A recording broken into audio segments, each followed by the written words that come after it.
My husband said he was working late. He was building a secret second family.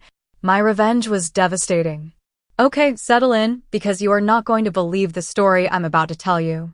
It's one of those things you see in movies, the kind of betrayal so profound, so utterly unthinkable, you tell yourself it only happens to other people. Well, it happened to me. And the man at the center of it all? My husband. The man who swore, "Till death do us part."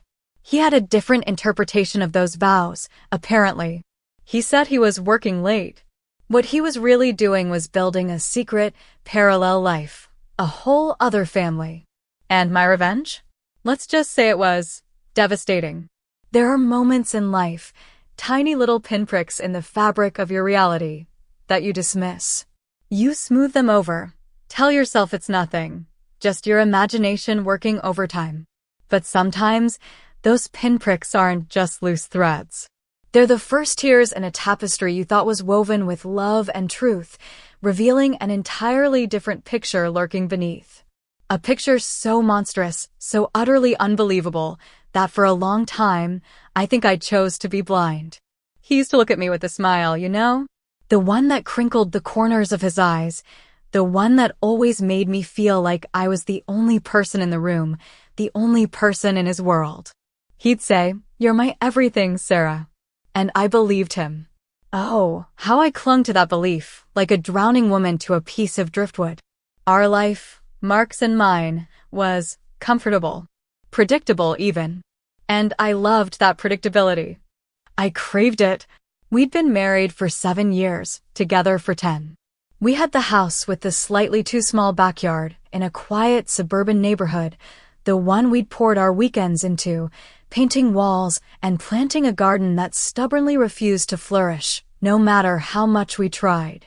We had the mortgage we complained about good-naturedly, but secretly felt a deep sense of pride in, a tangible symbol of the life we were building. We had our Friday night pizza tradition, a ritual that had somehow survived 7 years of marriage, through busy schedules and life's little curveballs. He was an architect, talented and ambitious, his career on a steady upward trajectory. I was a freelance writer, carving out my own path, enjoying the flexibility even if the paychecks were less consistent. Our schedules sometimes clashed, mine often bleeding into the evenings, his demanding early starts and, increasingly, late finishes. But we always found our way back to each other. Or so I believed, with every fiber of my being. The excuses started small, like little pebbles dropped into a calm pond. Big project at work, babe, gotta pull an all-nighter. Client dinner, don't wait up. The team needs me to come in on Saturday, just for a few hours. Each one sent ripples, tiny disturbances I chose to ignore, chose to rationalize. Because you want to believe, don't you? You want to believe the man you've built your life with, the man whose snores you've memorized, whose scent on his pillow used to be your comfort, is telling you the truth. He was stressed, I told myself. Architects work under immense pressure. He was ambitious, driven. This was for us, for our future. I'd make excuses for him to our friends when he'd bail on plans last minute. Mark's just swamped, I'd say with a sympathetic smile, a little knot tightening in my stomach each time. But the pebbles kept dropping and the ripples grew larger, more insistent. The late nights became the norm, rather than the exception. He'd come home smelling faintly of a cologne I didn't recognize, a subtle, almost imperceptible shift from his usual woodsy scent. When I'd mention it, he'd wave it away. Oh, probably just from someone at the office. You know how those things linger. He started taking more care with his appearance, new shirts, a sudden interest in the gym that he'd previously scoffed at. Gotta stay sharp for these clients, he'd say, flexing jokingly in the mirror. It was all plausible. Every excuse, every explanation, taken in isolation, made a twisted kind of sense. But stitched together, they formed a pattern, a disturbing mosaic I wasn't ready to face. The intimacy, too, began to wane. Not dramatically, not overnight, but a slow, insidious chilling. The easy touches, the spontaneous kisses, the way we used to just be together, comfortable in shared silence, It all started to feel effortful, forced. He was always tired, he said. Work was draining him. And I, like a fool, would try harder. I'd cook his favorite meals, suggest weekend getaways he was always too busy for, try to reignite a spark that, unbeknownst to me, was being fanned into a blaze elsewhere. I remember one evening, I'd bought some ridiculously expensive lingerie, something I hadn't done in years. I waited for him, feeling a mix of excitement and nervousness. He came home hours later than he said he would, barely glanced at me, mumbled something about a deadline from hell, and fell into bed, turning his back to me before his head even hit the pillow. The lingerie stayed in its box, a symbol of my naive hope.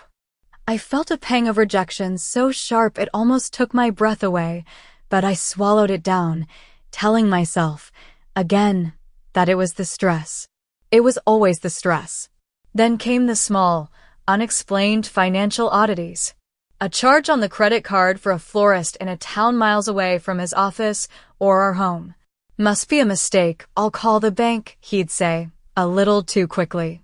A restaurant bill for two, on a night he claimed to be working through dinner alone at his desk. Oh, I must have treated one of the junior architects. Poor kid was starving.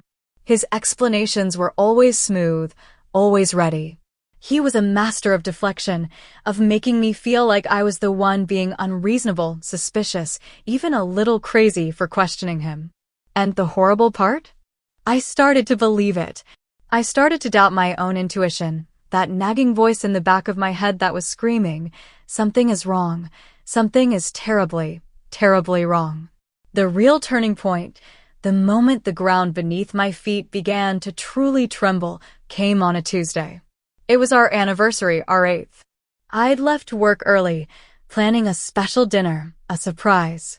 He was supposed to be home by 6. 6 o'clock came and went. Then 7. Then 8. I called his phone, it went straight to voicemail. Again and again. Panic started to set in, not the panic of suspicion, but the raw fear that something had happened to him, an accident, an emergency. By 9, I was frantic. I called his office, no answer. I called his colleagues, the few whose numbers I had. They hadn't seen him since lunchtime. One of them mentioned Mark had said something about an urgent site visit across town. It felt off. He finally stumbled in just before midnight, looking disheveled, reeking of alcohol and that strange, unfamiliar cologne. He mumbled an apology, something about a client crisis, a celebratory drink that went on too long. He didn't even remember it was our anniversary until I, voice trembling with a mixture of relief and a new, cold dread, reminded him. The look on his face wasn't guilt, not exactly. It was blank, like it was an insignificant detail he'd simply overlooked.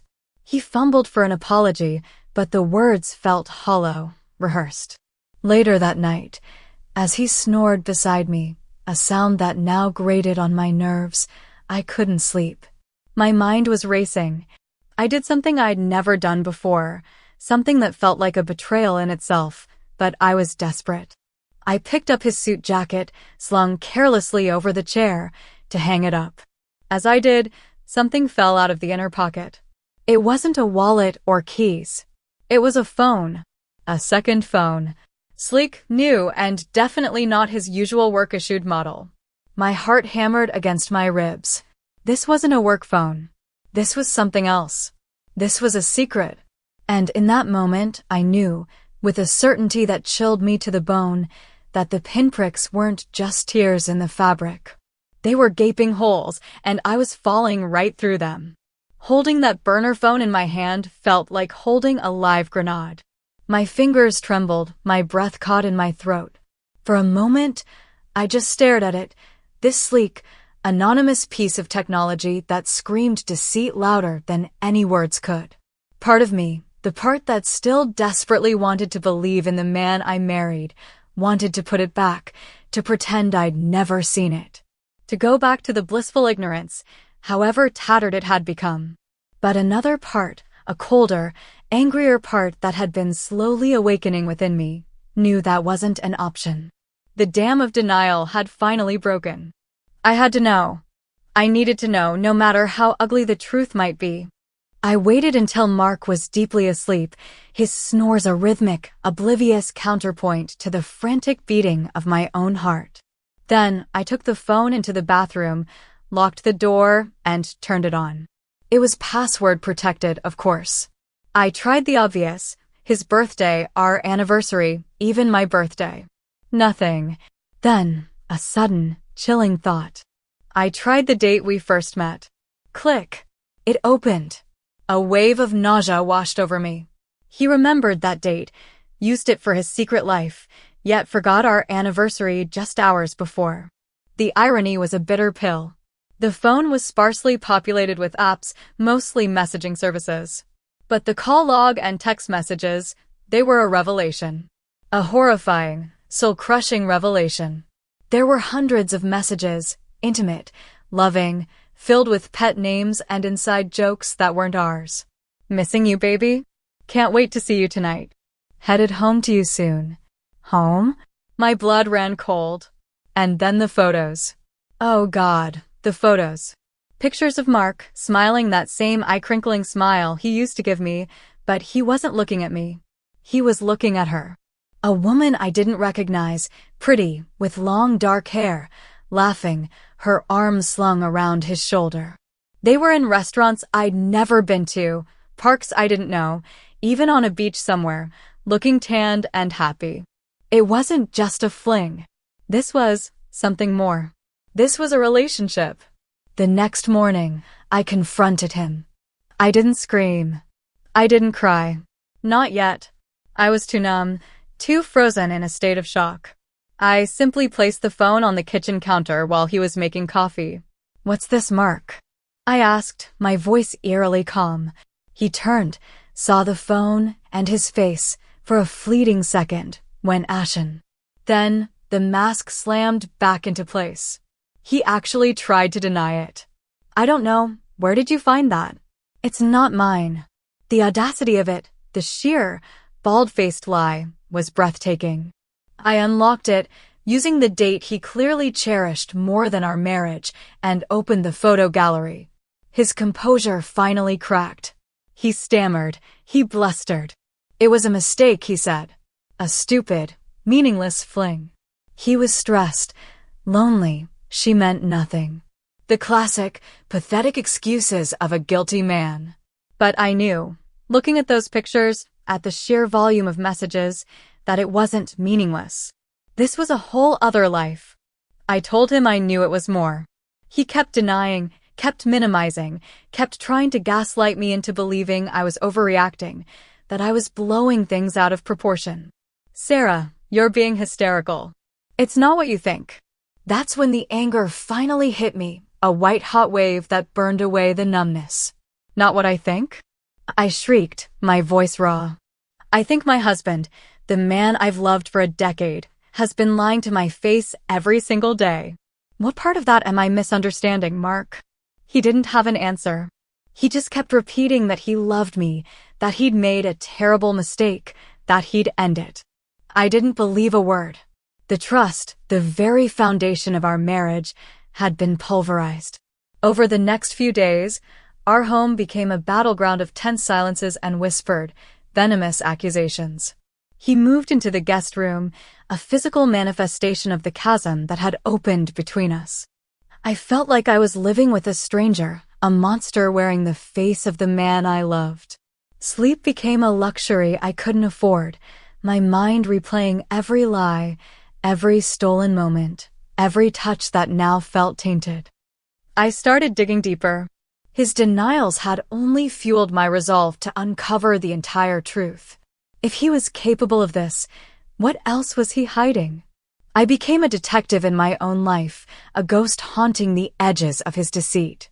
I checked our joint bank accounts, cross-referencing every withdrawal, every credit card statement, with a meticulousness that would have made a forensic accountant proud. And that's when I found them, regular payments. Significant sums of money transferred monthly to an account I didn't recognize. And then, the sucker punch, Payments for things like children's clothing stores, toy shops, even a pediatric clinic. Children's clothing? My heart stopped. This wasn't just another woman. This was bigger. So much bigger. The final, devastating truth came not from a screen, but from the grainy photos in a manila envelope. I'd done the unthinkable, something I never imagined I'd be capable of. I hired a private investigator. I needed to see it, to have irrefutable proof that would shatter any lingering, pathetic hope I might have harbored. The PI was discreet, professional. He followed Mark for a week. The day he handed me the envelope, his eyes were full of a pity I couldn't bear. I waited until I was alone, my hands shaking so violently I could barely open the clasp. And then I saw it. Not just her, the other woman, whose face was now seared into my memory from the burner phone. But a little girl, no older than 5, with Mark's sandy hair and Mark's unmistakable smile, running towards him, her arms outstretched, shouting, "Daddy." And Mark, my Mark, scooping her up, swinging her around, his face alight with a pure, unadulterated joy I hadn't seen in years. There were pictures of them at a park, pushing her on a swing. Pictures of them outside a small, charming little house with a bright blue door, a house I'd never seen, a life I never knew existed. There was even a picture of him, the other woman, and the little girl, posing with a birthday cake, looking for all the world like a perfect, happy family. A second family. The air rushed out of my lungs. I couldn't breathe. The world tilted, spun, then shattered into a million razor-sharp pieces. This wasn't just infidelity. This was a betrayal on an epic scale. He hadn't just cheated on me, he had built an entirely separate existence, a whole other life, complete with a child. Our 7 years of marriage, our shared dreams, our home, it was all a lie, a carefully constructed facade to hide his real life, his other real life. The working late, the client dinners, the stress, it was all a cover for this. For them. I don't know how long I sat there on the floor, surrounded by the glossy images of his betrayal, the sound of my own ragged sobs echoing in the empty room. It felt like hours. The pain was a physical entity, crushing my chest, stealing my breath. It wasn't just a crack in the foundation of our marriage, it was a sinkhole that had swallowed everything I thought was real. My entire world, my entire identity as his wife, had been a sham. When I tried to confide in my own sister, her first reaction was, "Sarah, are you sure? Mark? He adores you. Maybe you misunderstood." The gaslighting wasn't just coming from him anymore. It was seeping into the very support system I thought I had, making me question my own sanity. I was alone. Utterly, terrifyingly alone with this monstrous truth. He hadn't just broken my heart. He'd tried to break me. He tried to make me believe I was the crazy one, the suspicious one, while he was off playing happy families. And in that moment, staring at the photo of him kissing that little girl on her forehead, something inside me didn't just break, it fractured, then reformed. The tears eventually stopped. Not because the pain was gone, oh no, the pain was a living thing, coiling in my gut, but because it had been joined by something else. A cold, hard fury. A resolve that settled deep in my bones. He thought he could have it all, live 2 lives, deceive 2 women, betray a child. He thought he was clever. He was about to find out just how wrong he was. My grief had a new name, and it was strategy. He wouldn't just see me crumble. He would see me rise from the ashes of the life he'd torched, and he would feel the burn. The woman who had wept on the floor, surrounded by photographs of her husband's other life, was gone. She had been consumed by the inferno of his betrayal, and in her place stood someone new, someone Mark wouldn't recognize. The tears had dried, replaced by a glacial calm that settled over me like a shroud. There was no screaming, no more desperate pleas for explanations he wasn't capable of giving honestly. The time for emotional outbursts was over. Now it was time for precision. For retribution. My heartbreak hadn't vanished. It had merely transmuted, hardening into a diamond-sharp resolve. He had architected this devastation, and I was about to demolish his entire, carefully constructed world, brick by duplicitous brick. My first step was silence. I became a ghost in our house. I moved back into our marital bedroom, a silent assertion of my place, while he remained relegated to the guest room, a physical reminder of his outcast status. I cooked, I cleaned, I went about the routines of our shared life, but I was no longer truly there with him. I offered polite, monosyllabic answers to his tentative attempts at conversation, my eyes holding a cool detachment that visibly unnerved him.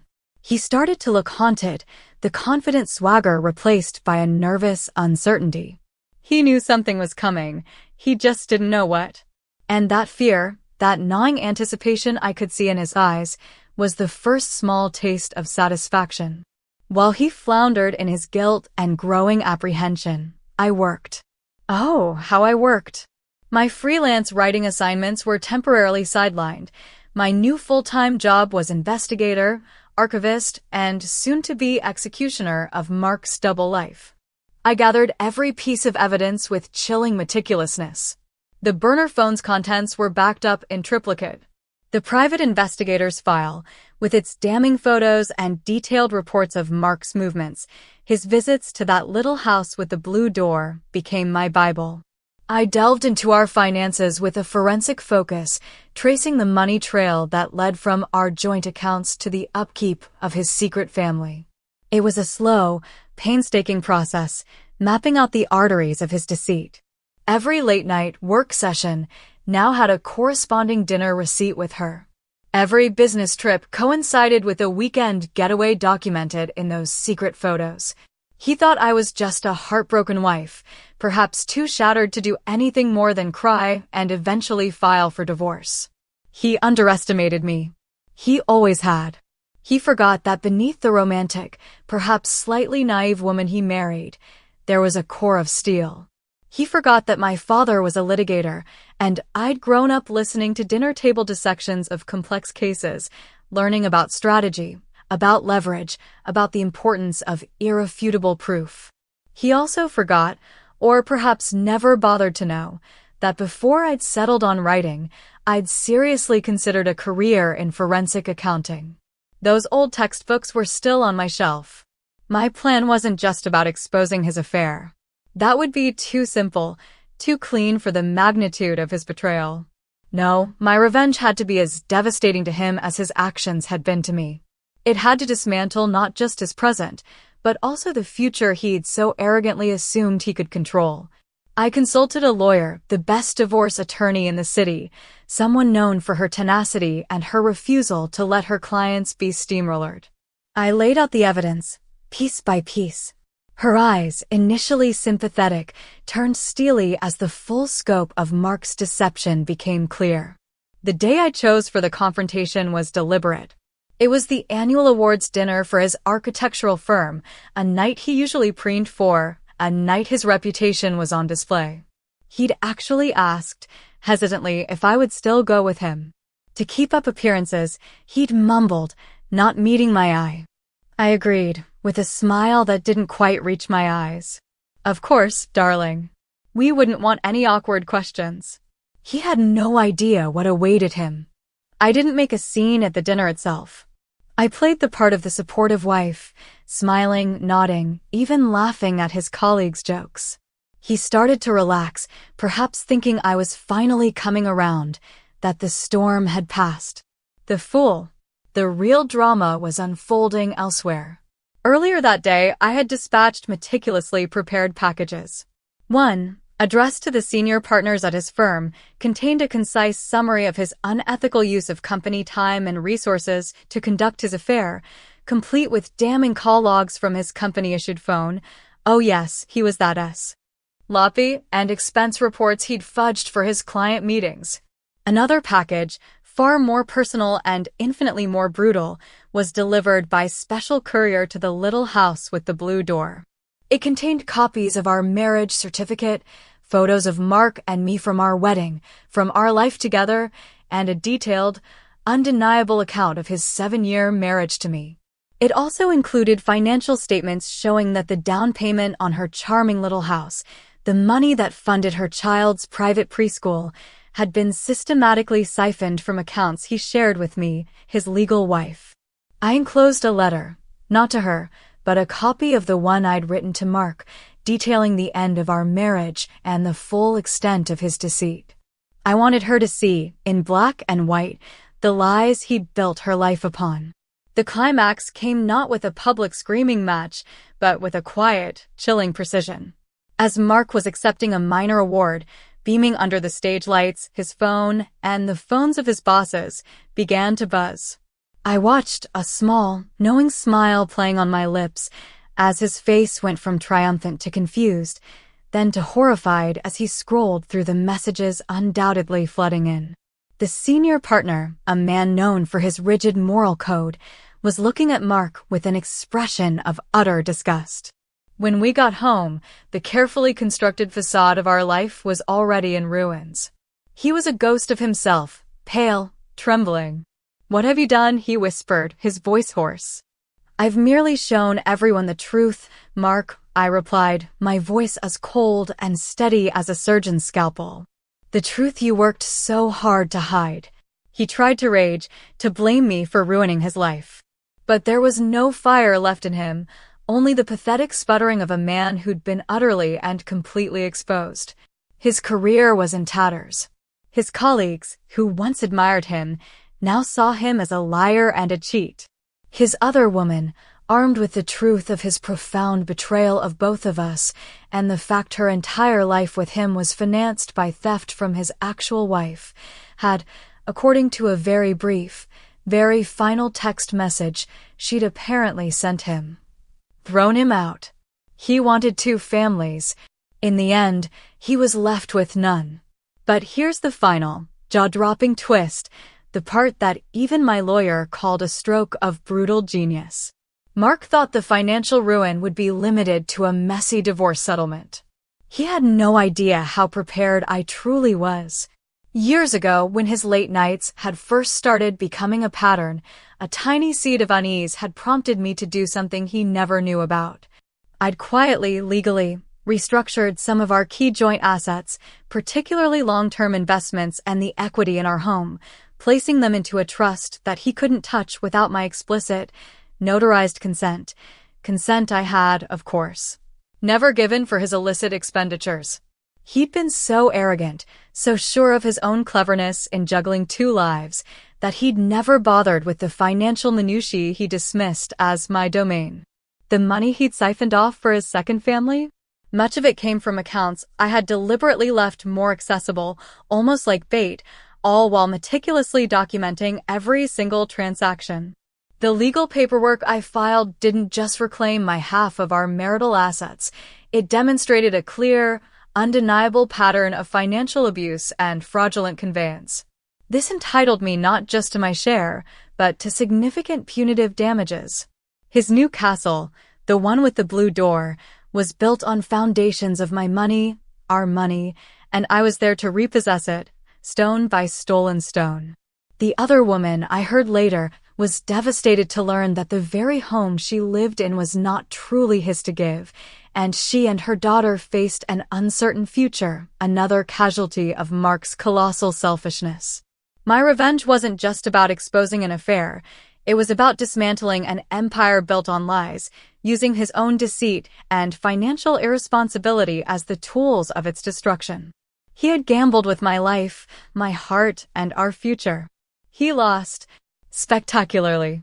I didn't want his apologies, they were as worthless as his vows. I just wanted him to live with the consequences, with the ashes of the 2 lives he'd tried to juggle. I sold our house, the one with the too small backyard, and moved on. The scars are still there, of course, a permanent reminder of the darkness one person's deceit can cast. But they also remind me of the strength I found, the woman I became when I refused to be just a victim. He tried to write me out of his life. Instead, I wrote him out of mine with a final, devastating chapter he never saw coming.